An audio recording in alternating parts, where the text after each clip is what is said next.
la consulta ciudadana que hay que hacer respecto a que los panameños decidamos si queremos una constituyente originaria o queremos ir a una constituyente, qué es lo que queremos hacer y por qué vía es importante para poder destinar los recursos, separar los recursos que se necesitan para que sea un proceso ordenado desde el poder, con el financiamiento necesario para que todo el país reciba la información y el panameño esté preparado para salir a votar por ese referéndum o por esa consulta, porque lo que sí me parece injusto es presionar una consulta en el momento que la gente no entiende por qué va a ir a votar.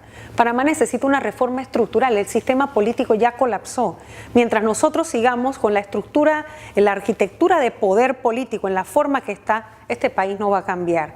Hay que hacer cambios estructurales sin ningún tipo de trauma que impacte aún más la afectada economía. Entonces, eso hay que hacerlo de una manera juiciosa, pero si no es ahora de manera ordenada, va a ser al corto tiempo de manera violenta y no por los que nos queremos poner de acuerdo, sino por los que nos los van a querer imponer. Entonces, es algo que pienso yo es importante que dependiendo con la fuerza que se llegue, con el respaldo que se obtenga, poder hacer esa gran convocatoria nacional hacia la reforma integral del Estado panameño a través de sus estructuras políticas. Definitivamente que todos los países de América Latina, después de la crisis del 80, la década del 80, se sentaron en la ronda de Uruguay muy débiles.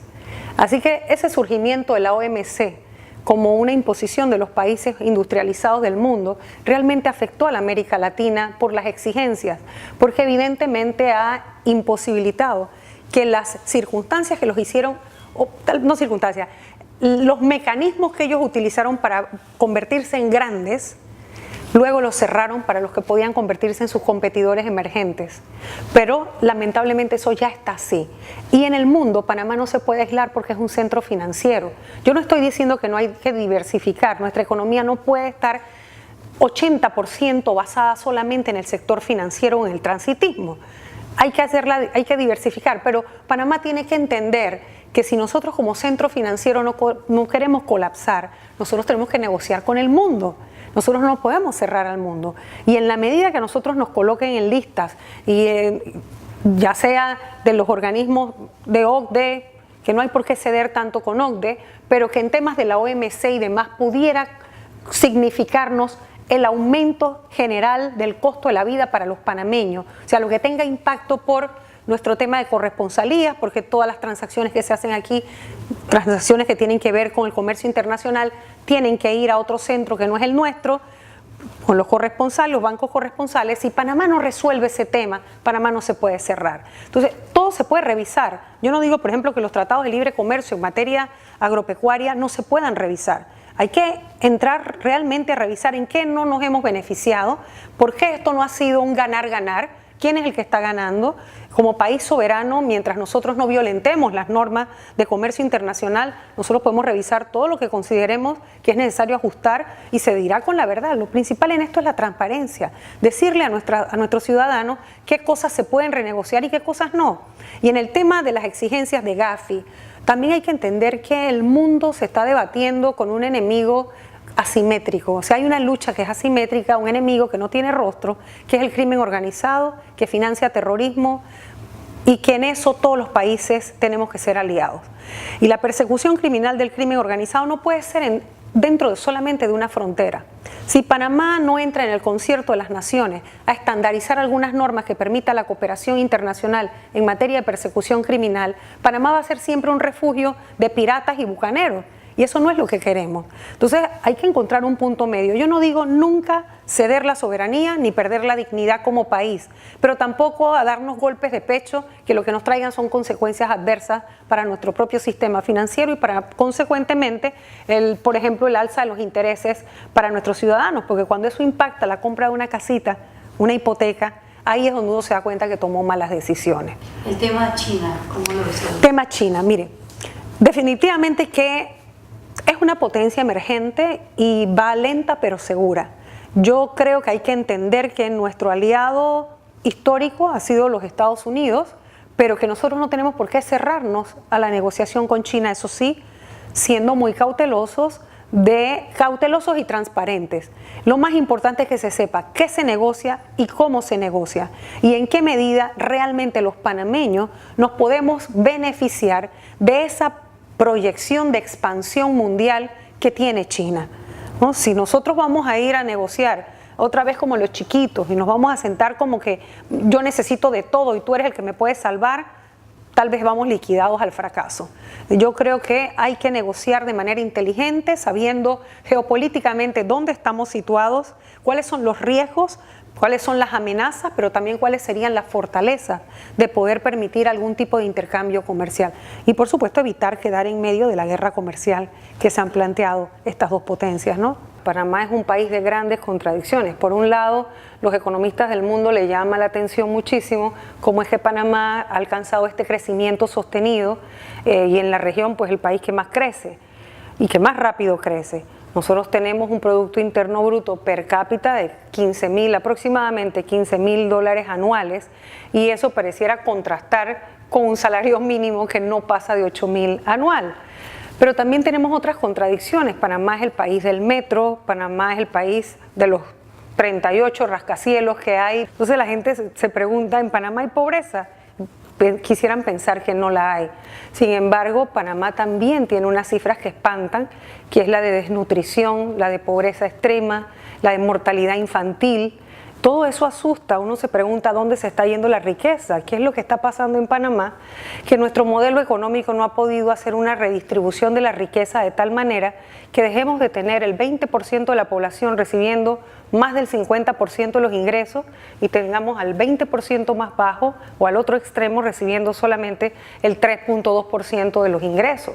Entonces ahí hay algo que atender. Evidentemente no es una tarea fácil, también vamos a encontrar un país con una deuda que muchos tratan de hacernos ver que como hay una relación Producto Interno Bruto-deuda que no es escandalosa, no estamos tan mal, pero hemos venido acrecentando la deuda de manera exponencial. Los últimos 3 gobiernos han ido incrementando la deuda y este último la ha llevado a 7.000 millones.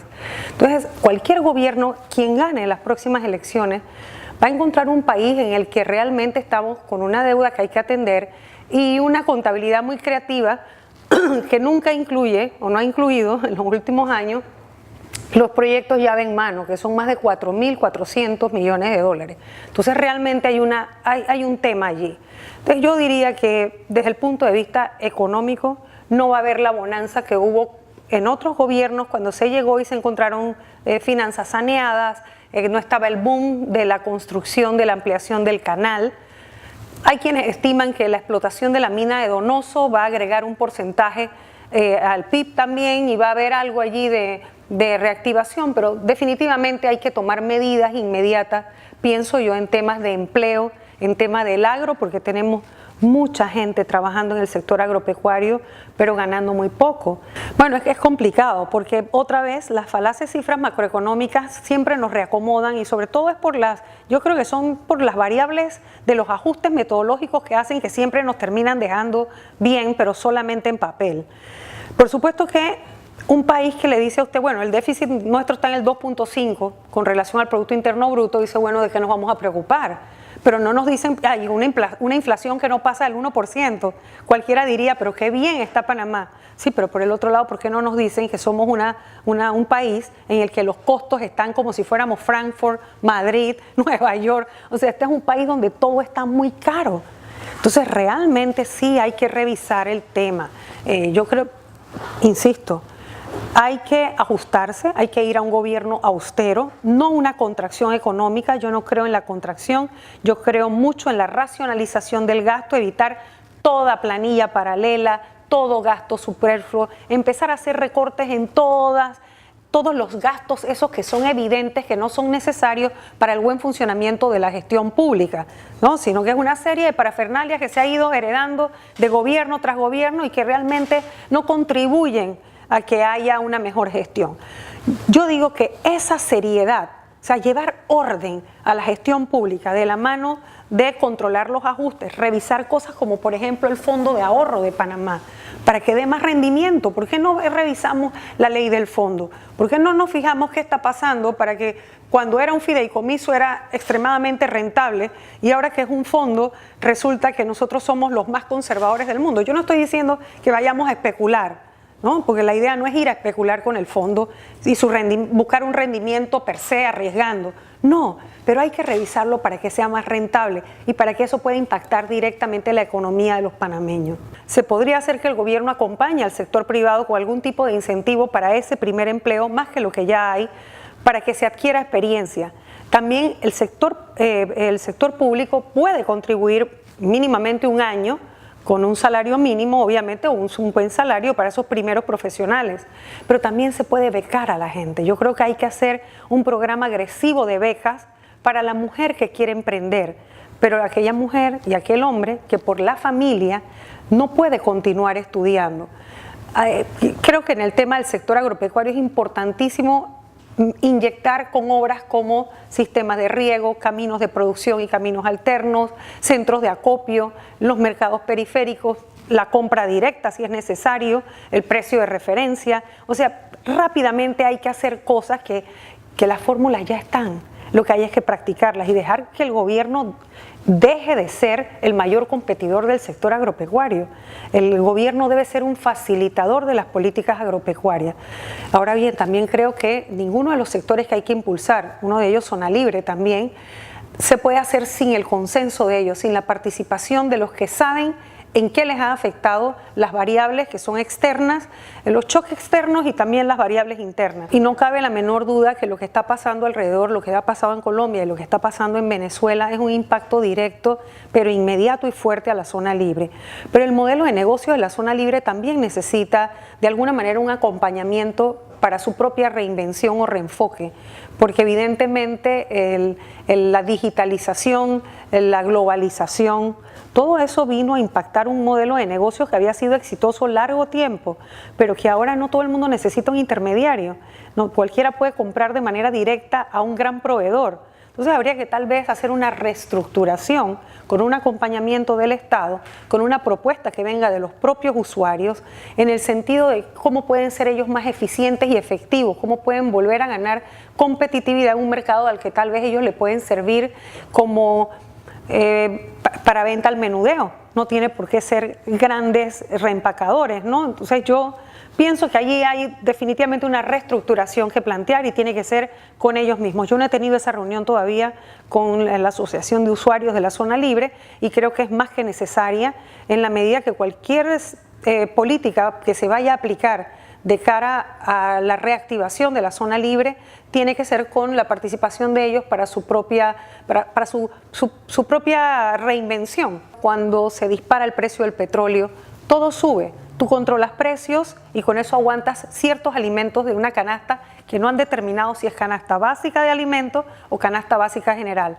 Solamente es canasta básica de alimentos, pero ¿qué ocurre con eso? Se disparan. Cuando vuelve a bajar el precio del petróleo, no bajan los precios, porque los que están regulados impactan sobre los que no están regulados. Por lo tanto, la canasta básica de alimentos queda de una manera, pero la canasta básica general de otra. Y el ser humano, para vivir de manera digna, necesita no solo comida, necesita transporte, vivienda, necesita luz, agua, teléfono, necesita una serie de elementos que le encarecen y le disparan el costo de vida.